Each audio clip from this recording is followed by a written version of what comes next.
નમસ્કાર મિત્રો, સ્વાગત છે તમારું મારી યુટ્યુબ ચેનલ ગુજરાતની ખબરની અંદર।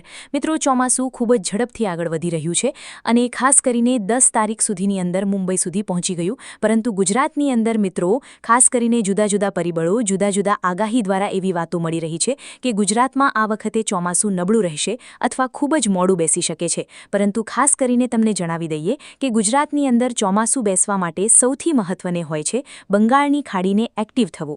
મિત્રો, અરબી સમુદ્ર એટલું એક્ટિવ થઈ જાય પરંતુ ખાસ કરીને ગુજરાતની અંદર સારો વરસાદ લાવી શકતું નથી, કારણ કે અત્યારે જે કંઈ પવનો હોય છે મિત્રો અરબી સમુદ્રના આવી રીતે પસાર થતા હોય છે। જ્યાં સુધી બંગાળની ખાડીમાંથી સિસ્ટમ બની અને ખાસ કરીને ઉત્તર ભારત તરફ, યુપી તરફ મિત્રો ખાસ કરીને દિલ્હી તરફ જ્યાં સુધી પ્રયાણ ન થાય ત્યાં સુધી અરબી સમુદ્રના તમામ પવનો મિત્રો ખાસ કરીને કેરળ, કર્ણાટક અને વધી મિત્રો મહારાષ્ટ્રની બોર્ડર સુધી જતા હોય છે। એટલે કે મહારાષ્ટ્રની અંદર એટલે કે બંગાળની ખાડીની અંદર સિસ્ટમ સક્રિય થવી ખૂબ જ અગત્યની છે અને તમે લાઈવ ડેટા પણ જોઈ શકો છો।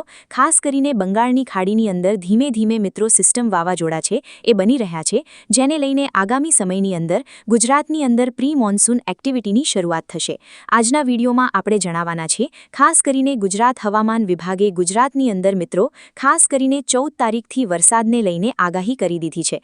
સાથે મિત્રો આજથીને પણ વરસાદની આગાહી કરી દીધી છે। ગઈકાલે પણ જોઈએ આપણે વલસાડની અંદર કડાકા ભડાકા સાથે વરસાદ જોવા મળ્યો હતો। આવો જ વરસાદ હવે ધીમે ધીમે વધારે જિલ્લાની અંદર વધતે જશે।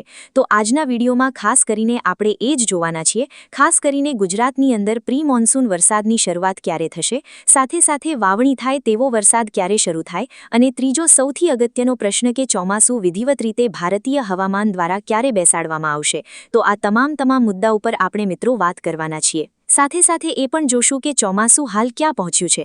તો આ તમામ મુદ્દા એટલે કે ચારે ચાર પ્રશ્ન આવરી લેતા આજના વિડીયોમાં વાત કરવાના છીએ। તો આ વિડીયોને અંત સુધી જોજો, તેમજ મારી યુટ્યુબ ચેનલ ઓન ગુજરાતની ખબર આપ નવા હો તો ચેનલને સબસ્ક્રાઇબ કરી દેજો, તેમજ મિત્રો આ વિડીયોને લાઇક કરી દેજો। તો સૌથી પહેલા પ્રશ્ન જવાબ આપીએ કે ચોમાસું હાલ ક્યાં પહોંચ્યું। તો મિત્રો ખાસ કરીને કેરળ સર કરી દીધું છે, ત્યારબાદ મિત્રો ગોવા, તમિલનાડુને સર કરી દીધું છે।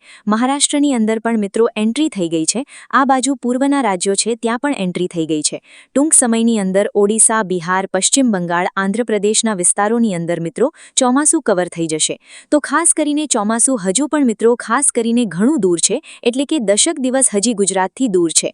શા માટે દૂર છે તો તમને જણાવી દઈએ કે અહીંયા મિત્રો ખાસ કરીને સૂકા પવનો, ભેજવાળા પવનોનું જોર હજુ પણ છે। તમે જોઈ શકો છો છેક મિત્રો ગુજરાત, મહારાષ્ટ્ર સુધી હજુ પણ વેસ્ટર્ન ડિસ્ટર્બન્સની અસર છે, જેને લઈને ચોમાસું છે જોઈએ એટલું એક્ટિવ નથી થયું।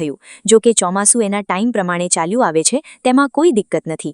આ સિવાય મિત્રો ECMWF જે આપણે વિન્ડી એપ્લિકેશન જોતા હોઈએ છીએ અને વિન્ડી એપ્લિકેશનની અંદર જે મેપ જોતા હોઈએ છીએ તેનો મિત્રો 18 થી 15 તારીખનો મેપ જોઈ શકો છો। તેના કહેવા મુજબ હજુ પણ હાઈ લેવલ ઉપર વેસ્ટર્ન ડિસ્ટર્બન્સ સક્રિય છે અને તેની હિસાબે ચોમાસું હજુ પણ ખેંચાઈ શકે છે।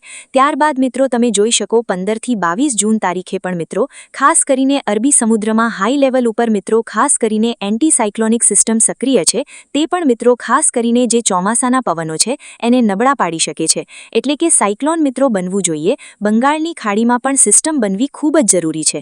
ECMWF સેન હાલ મિત્રો ચોમાસું જૂન મહિનાની અંદર લાસ્ટ વાડિયા સિવાય વરસાદની આગાહી કરતું નથી, પરંતુ GFS મોડેલ છે એ ગુજરાતની અંદર મિત્રો 20 તારીખે સારા વરસાદની આગાહી કરે છે, જે પણ મિત્રો આપણે જોવાના છે। તો ECMWF મેપ જે આપણે વિન્ડી એપ્લિકેશન ઉપર લગભગ છેલ્લા 2-3 વર્ષથી આપણે ડેટા ટ્રેક કરતા હતા તેના પ્રમાણે મિત્રો જૂન મહિનો ખૂબ જ નબળો બતાવવામાં આવી રહ્યો છે। હવે મિત્રો કુદરત જ જાણીએ કે ખાસ કરીને આગામી સમયમાં શું થશે। આપણે મિત્રો આજના વિડીયોમાં ECMWF અને GFS મેપ છે બંને જોશું, જેનો ડેટા પણ ટ્રેક કરશું કે ખાસ કરીને કઈ રીતે। તો આ GFSનો ડેટા છે અને એ પ્રમાણે 26 તારીખ સુધીમાં તમે જોઈ શકો એક જોરદાર સિસ્ટમ ચાલી આવે છે, જે ગુજરાતની અંદર સારામાં સારો વાવણી લાયક વરસાદ કરશે।